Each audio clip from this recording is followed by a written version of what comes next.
Et bonjour tout le monde, on se retrouve aujourd'hui pour une nouvelle vidéo qui va être plus axée neurosciences, voire un peu physiologie, comparée à la dernière qui était purement biomécanique.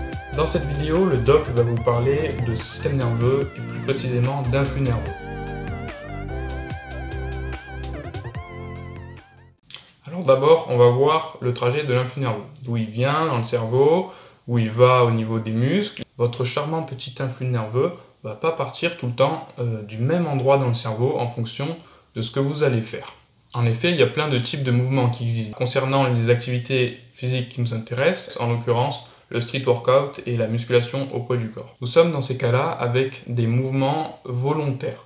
Ces mouvements volontaires peuvent être soit contrôlés ou automatisés.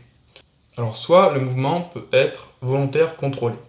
C'est le cas de, par exemple, je lève le bras, tout con, voilà, j'ai choisi de faire cette action, c'est contrôlé, il n'y a aucun automatisme.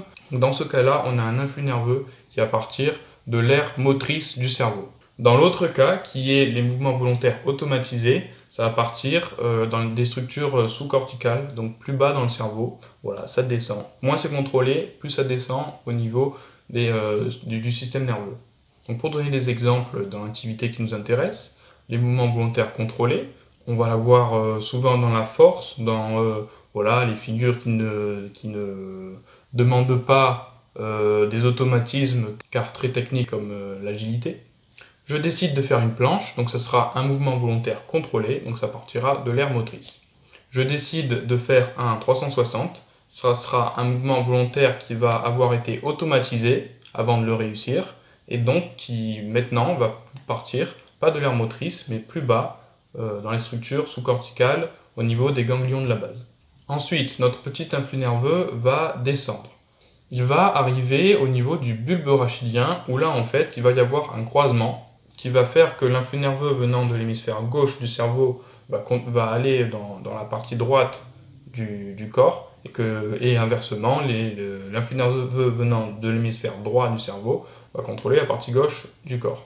Donc là, en l'occurrence, on va parler d'influx nerveux qui va partir des deux hémisphères du cerveau pour contrôler les deux parties du corps pour faire des mouvements en totale symétrie. Ensuite, notre influx nerveux va descendre dans la moelle épinière jusqu'à un moment où il va sortir au niveau d'un nerf rachidien correspondant au nerf qui va innerver le muscle en question qu'on doit contracter.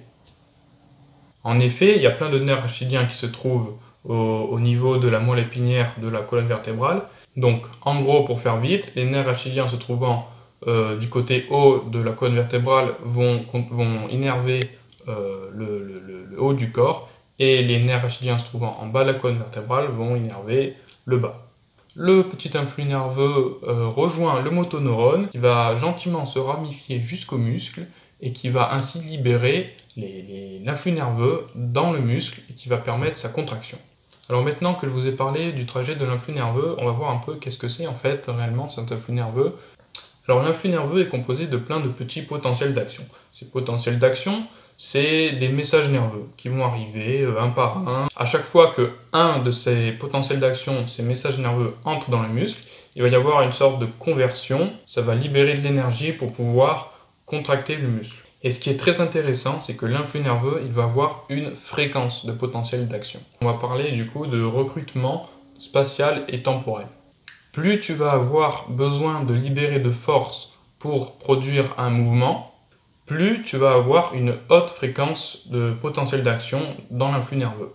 Et si l'effort ne demande pas beaucoup de force, eh bien l'influx nerveux, il va être avec une fréquence basse, avec donc moins de potentiel d'action et plus écarté. Alors par rapport à cet influx nerveux qui arrive par les motoneurones au muscle, alors en fait, il va libérer des potentiels d'action à certaines fibres musculaires. Ça aussi, ça va jouer en fait sur la force délivrée. Plus tu vas avoir besoin de force, plus de fibres vont être sollicitées par l'influx nerveux, et moins il va y avoir besoin de force, moins il va y en avoir. Ça, c'est le recrutement spatial.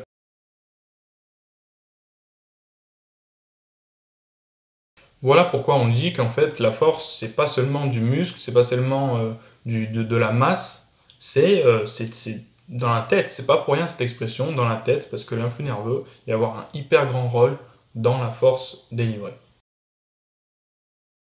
plus tu vas contracter fort, plus il va y avoir d'influx nerveux. Et le fait de demander plus d'influx nerveux, eh ben, ça va améliorer au fur et à mesure, en fait. C'est comme l'entraînement, il y a des améliorations.